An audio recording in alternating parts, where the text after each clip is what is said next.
Bismillah ar-Rahman ar-Rahim, Thrombolysis and Devices in Acute Limb Ischemia by Mr. Mohamed Al-Farouk. The learning objective of the following presentation will be the importance of guidelines and how it is rapidly evolving in peripheral vascular disease, the new digital teaching platform, how we can deal with an acute ischemia, and the take-home message. The peripheral vascular guidelines have rapidly changing from Task 1 at 2003 to Task 2, which was mainly Transatlantic Society of Vascular Surgeons of Europe and United States. Then the European Society of Cardiologists have issued a guideline for peripheral vascular disease at 2011. Then two very big cardiology society, which are the American Heart Association and American College of Cardiology, developed a peripheral guideline at 2016. Now both cardiologists and the surgeon have made the ESVS 2017 guidelines, which are fantastic. And we have at 2018 a new guidelines, which also was a combination of effort of cardiologists and the vascular surgeon of many society, and these are the current global vascular guidelines in the management of critical limb threatening ischemia. This is the European Society of Cardiology guideline at 2011, which was a good effort, but no recommendation to read it at the moment. In 2016, these are the effort of the two biggest heart association in the United States on peripheral vascular disease. Now this is 2017 European Society of Cardiology with the European Society of Vascular Surgery combined effort. It's a great guideline recommended to be read by everyone, and I will put it on the digital teaching platform, the slides and the document itself for references. How a guideline is being performed. There is a team, which is a committee. A huge committee will collect all evidence-based medicine data, and after collection of all this data, they will have the final recommendation according to these current data. It's a very valuable tool for clinical management of our patients. At 2018, we have the Global Vascular Guidelines, which I will also include in the digital platform for references. Now, the language have changed with the class of recommendation. We used to have three classes of recommendation, 1, 2, and 3. Now, the class 2 is divided into moderate and weak according to the recommendation, and class 3 also divided into two, class 3 no benefit and class 3 harm. So you can see the language have changed. Now the quality of evidence have also changed. We used to have level A, B, and C. Level A stayed the same, but level B is divided into two, which are randomized and non-randomized. And we have level C of evidence divided into two, either limited data or expert opinion, which call level C LD and level C EO. Here is the summary of the level of evidence to explain what each one of them means. Now, this is the scope of the guidelines regarding peripheral vascular disease.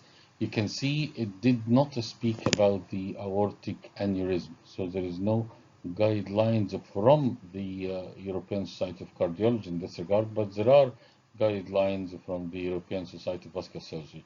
But they spoke about the mesenteric vascular ischemia, We spoke about renal artery disease, lower limb extremity, cerebrovascular disease, and upper limb ischemia as well. And this is quite a broad spectrum to cover. Now, regarding the classes or recommendation, you can see nearly 50% of the recommendation were actually grade 1 and grade 3, and this is clear what to do. Do 1, don't do 3, but also 50% it was between 2A and 2B, which are the vague area for the decision making. Please note that task now is a history. There is no mentioning of task anymore. It become history, and now the critical limb ischemia is now called critical limb threatening ischemia, and this is very important to remember. Definition. Now, acute limb ischemia occur when there is a sudden lack of blood flow to a limb to the degree that the limb viability will be lost. That is why timing of diagnosis is crucial, and the first 6 to 12 hours from the onset of diagnosis can have a drastic difference in management. It can be caused by embolism or thrombosis, and these are the commonest two causes, but also can happen by dissection and trauma in some event. And this is very important to define the acute ischemia, as we know by the 6 P's, which are very important. Now, there are two big group of causes, which are the embolus or thrombosis. And you can see here, embolus can happen from either cardiac source, which are 75% from atrial fibrillation. It also can happen from atheroma in the artery, like the blue toe syndrome with aortic aneurysm. It also can happen with paradoxical emboli. And this is very important to know these causes to diagnose the patient quickly. They are sudden onset, and usually the contralateral limb are normal with normal distal pulses. Usually the embolus will be at the bifurcation of the blood vessel. It usually stops as a common femoral artery or popliteal artery to prevent the blood from flowing. Now, this is rarely seen. We don't see embolus much more after management of rheumatic heart, but we see more and more thrombosis. These are common. You see in a lot of critical patients from atherosclerosis, hypercapnic, hypovolemia, trauma, previous bypass, or atherogenic. And this is what is common for you to see. And this is very important to differentiate between the embolus and the thrombosis. Now, treatment is very important to, number one, diagnose quickly, and then to start giving intravenous heparin as a bolus dose. Give the patient oxygen even though he might not have respiratory disease to improve oxygenation to maintain viability of the limb. Start by immediate analgesia, because this is extremely painful condition. You can give 1 or 2 milligrams of morphine. Start putting Foley catheter, because this patient will have a procedure soon. Start intravenous fluid to keep the patient dehydrated.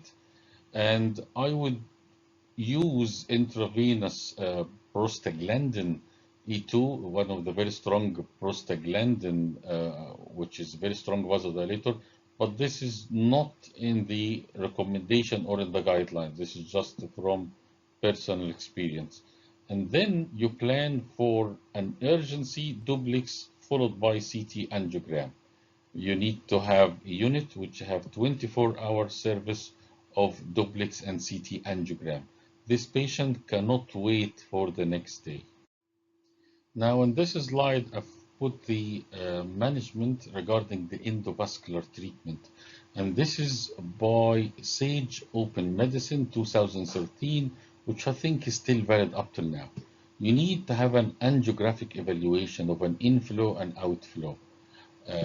Duplex only, I think, is not recommended in acute ischemia. Now, one of the very important percutaneous aspiration catheter is called penumbra catheter, but unfortunately it's not found in Egypt. But this is one of the catheters that's really very flexible and very soft and can be used. Now we're going to discuss the percutaneous mechanical thrombectomy devices like the angiojet, and we're also going to discuss the thrombolytic catheter like fountain catheter. I think excimer laser are not found in a lot of centers, so this will be theoretical. I wouldn't think we need to speak about it. And also we need to assess the guide wire test, passing guide wires through this soft occlusion, especially in acute on top of chronic, and we'll use a multiple side hole catheter like the fountain catheter. So these are the endovascular treatment for acute ischemia, which if the hospital have the facility, definitely it offer an advantage to the patient. Now let us discuss penumbra catheter. Penumbra catheter is not found in Egypt, but I think it will be soon available in the Egyptian market with the new year. The price of a single catheter is around €2,000. It's mainly done intracranial. You can see the catheter, which is Cat 8, going into the arch, going to the common carotid artery. It's a very flexible system and very atraumatized system. It can follow the internal carotid artery to middle cerebral artery, and you can retrieve any thrombi. It is mainly on 0.014 platform.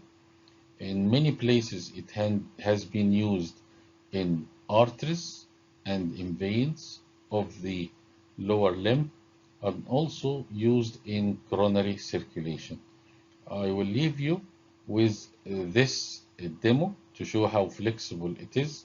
It's a computerized demonstration of how the system works. You cross the fresh thrombus with the guide wire, 0.014 specific guide wire with the penumbra device.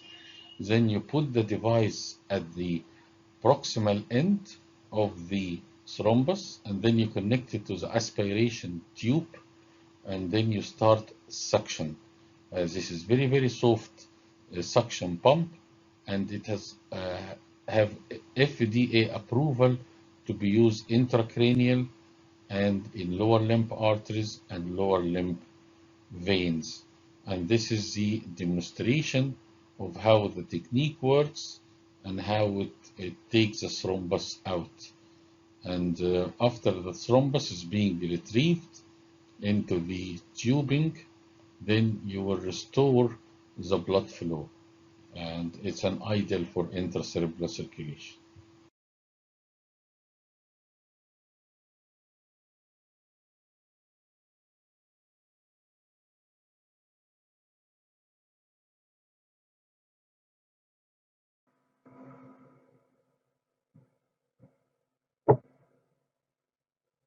There is a barcode here, so you drop it in like that, okay? And then make sure that only this one goes in, right? And then facing out, and then you spike your heparin saline. So put in, if you have a 500 ml of saline, put in 2005 units of heparin. If you have a bigger, like 1 liter saline, you put in 5,000 units of heparin. So you just halve it, okay? Then once you spike it, all right, you can. There is a barcode here, so you drop it in like that, okay? And then make sure that only this one goes in, right? And then facing out, and then you spike your heparin saline. So put in, if you have a 500 ml of saline, put in 2005 units of heparin. If you have a bigger, like 1 liter saline, you put in 5,000 units of heparin. So you just halve it, okay? Then once you spike it, all right, you can close.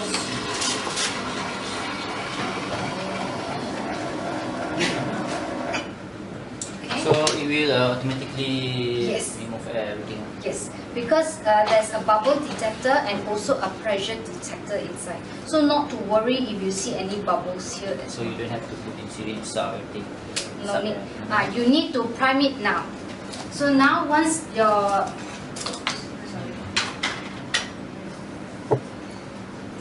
doctor has actually holding on to your catheter and your pump is being dropped inside close, you see that there is a negative seconds here. So this will tell you you have to flush it for 15 seconds. It will count down for you.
Now let us discuss Rotarex SC catheter by Strab Medical.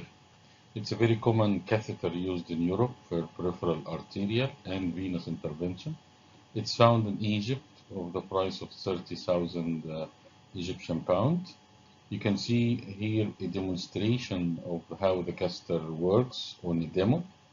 It's a machine which rotate and have a continuous negative suction. It's on top of 0.035 guide wire, so can be used in superficial femoral artery, and it rotates.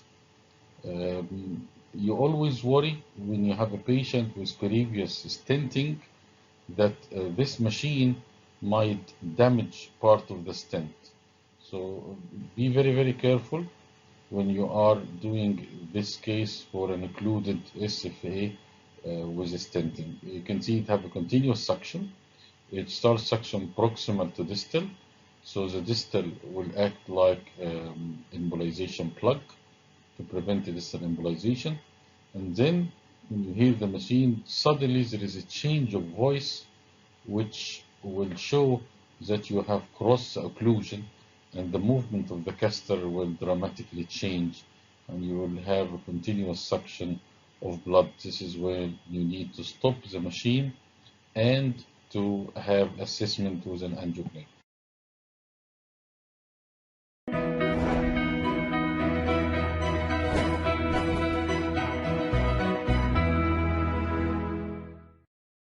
Merit Medical offers a comprehensive line of catheter-directed thrombolysis products.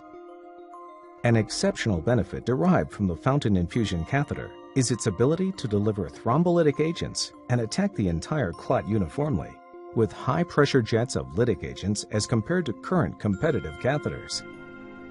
The fountain infusion catheter has side ports which rotate circumferentially around the catheter and course the entire length of the infusion segment, providing a uniform dispersion of the agent within the thrombus. Other competitive catheters have side holes or slits, which may not be distributed around the circumference of the device and may result in disbursement voids. Optimal thrombolysis can be achieved with either the 4 or 5 French fountain infusion catheters. And when adding the Merit Medical squirt fluid dispensing system, a more consistent and forceful pulse injection can be achieved over the competition.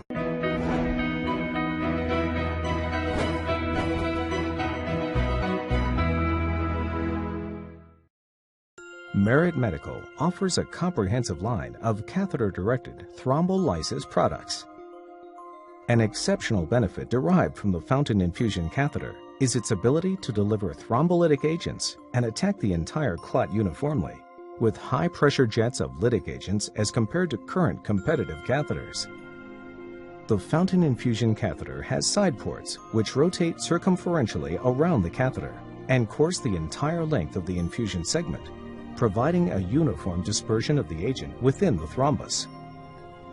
Other competitive catheters have side holes or slits, which may not be distributed around the circumference of the device and may result in disbursement voids.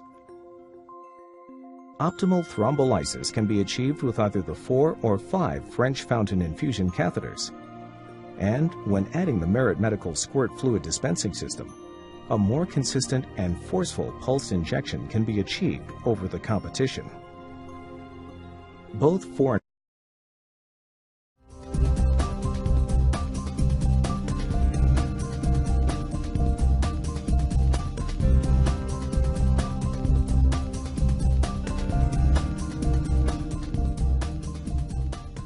Echos Corporation, a BTG International Group company, offers a minimally invasive endovascular treatment to gently and completely dissolve thrombus and restore blood flow while reducing the risk of complications. At Echos, our products are designed to treat smarter and achieve more. Here's how it works. When an obstruction such as atherosclerotic plaque interferes with blood flow, a clot may begin to form. Over time, the clot or thrombus increases in length and blocks more and more of the vessel. As the clot forms, plasminogen is incorporated into the fibrin.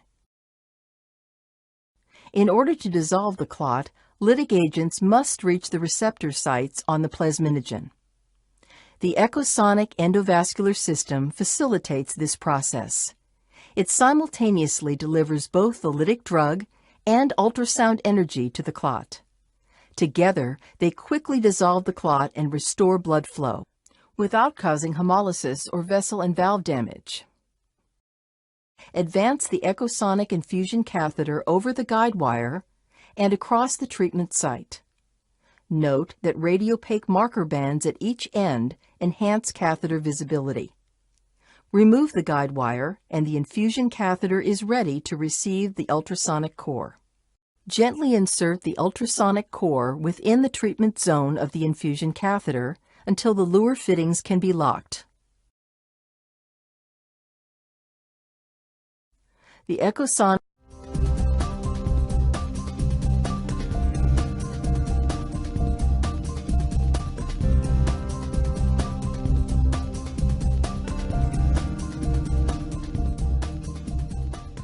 Echos Corporation, a BTG International Group company, offers a minimally invasive endovascular treatment to gently and completely dissolve thrombus and restore blood flow while reducing the risk of complications.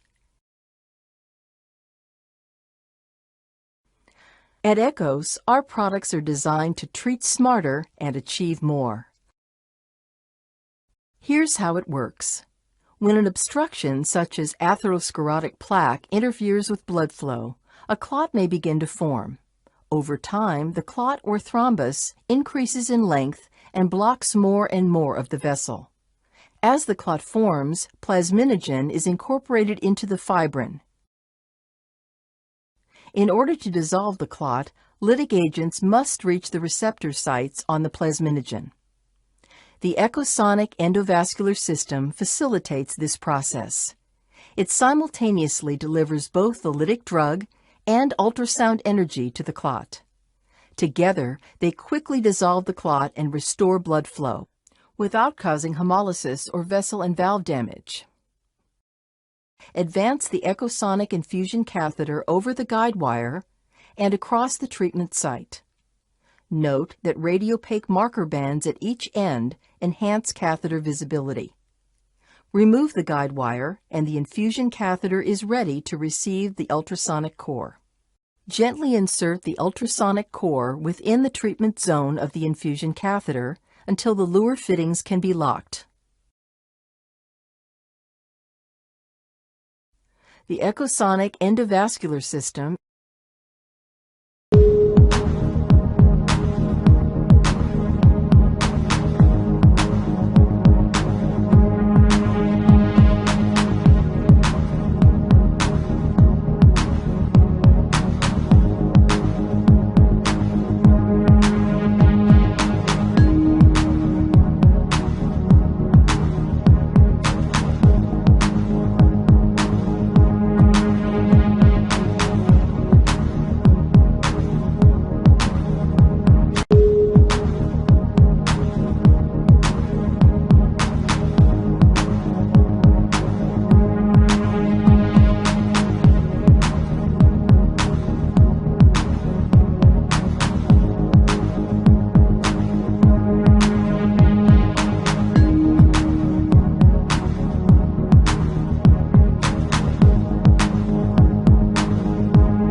Now the umbilical catheter, you can see this is a case of tracheal artery umbilectomy. You open small arteriotomy below the knee, and you can see the thrombus starting to appear. You have a proximal distal control to the artery, and then you put an umbilectomy Fogarty catheter designed by Thomas Fogarty in 1864 when he was a fourth-year medical student. All the Fogarty nowadays are on top of a guide wire. This is an old Fogarty catheter. And then you pass above the occlusion, inflate the balloon gently, and then take the blood flow out. Be very careful, this is a very dangerous tool and you can very easily injure the intellect. So be very, very gentle when you are taking this embolus out. Now, regarding catheter-directed thrombolysis, I wouldn't recommend at all using streptokinase or urokinase, only RTPA, recombinant tissue plasminogen activator, in the dose of 0.5 to 1 milligram per hour. This will reduce endothelial damage. I recommend using the pulse spray technique with fountain caster on a specific lens to be intralesional. You have very carefully to exclude contraindication to thrombolysis. Try to avoid having a second ampoule of thrombolytic therapy, and you have always to admit the patient to intensive care unit. And this is the technique of intraarterial thrombolysis. In this slide, I have mentioned the contraindication for thrombolysis that you have to review in every case. Avoid patient with GIT bleed, recent cerebrovascular accident the last 3 months, recent head injury or head surgery, recent eye surgery, or diabetic background retinopathy, bleeding tendency, hepatic failure. You have to be very, very careful before starting thrombolysis. Now, this is an important slide regarding the clinical category of acute limb ischemia. It's divided into 3 grades, 1, 2, and 3, and grade 2 is divided into 2A and B. You have to remember the grade 3 is a major tissue loss, permanent nerve damage, and you don't hear any venous signal, and usually patients have profound sensory loss and profound motor weakness. You have always to consult your colleague in order to know which stage the patient is at, and this is very important clinical experience. Now, from the guidelines, here are 3 very important recommendations. All of them are class 1 and level of evidence C, but they are very important. Number 1, in case of neurological deficit, urgent revascularization is indicated. No question about that. In absence of neurological deficit, revascularization indicated within hours. Number 3, heparin and analgesia are indicated as soon as possible. Another very important slide regarding the management. We all agree about the initial management of full anticoagulation and pain management, and then the patient will be divided into 3 groups after that. Either the patient have a viable limb, and in this case you can go to a CT angiogram and assessment and management, or patient is viable with neurological deficit, then you don't have any time to waste, and in that case you need urgent revascularization, either thrombectomy or bypass, or you can use the tool that you have available, Angiojet or Rotarex at your hospital. Now, irreversible damage, and this is very important, no arterial, no venous, and venous signal, there is total motor loss, total paralysis, it's a dead loss or a dead limb, and then you have to go for amputation and level of amputation according to the clinical condition. Now, this is a continuation of the sheet regarding the management. If you're able to discover the offending lesion, if this is an acute on top of chronic, like critical stenosis, SFA, or common femoral or iliac, then you have to try to deal with the offending lesion, either by endovascular option or by open surgery. Now, one of the important mobile applications that I would recommend you to install in your mobile is the European Society Bucket Guideline application, and there is a peripheral section where you can have all the recent guidelines updated into your mobile application. Now, I have created a vascular training program on a digital platform by Google Classroom, where you are able to access if you enter the following code on this slide. And with this code, you will find a lot of books and a lot of videos, and you'll find this lecture as well, and with question and answer. And I wish you a very nice and fruitful future in vascular surgery.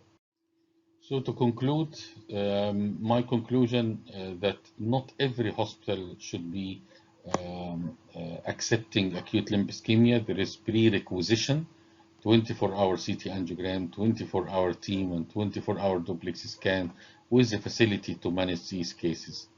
Still, they have very bad prognosis. The 1 month mortality is still up to 30%, and the amputation rate is still very high.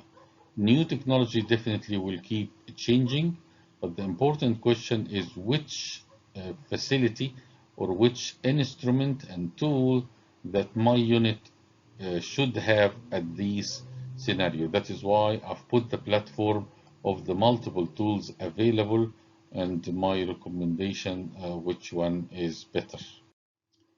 And let me finish with this sentence from Gracie Allen. He said, each of us has been put on earth with the ability to do something well. We cheat ourselves and the world if we don't use this ability to the best we can. And I wish you all the best. And thank you very much with all my best wishes.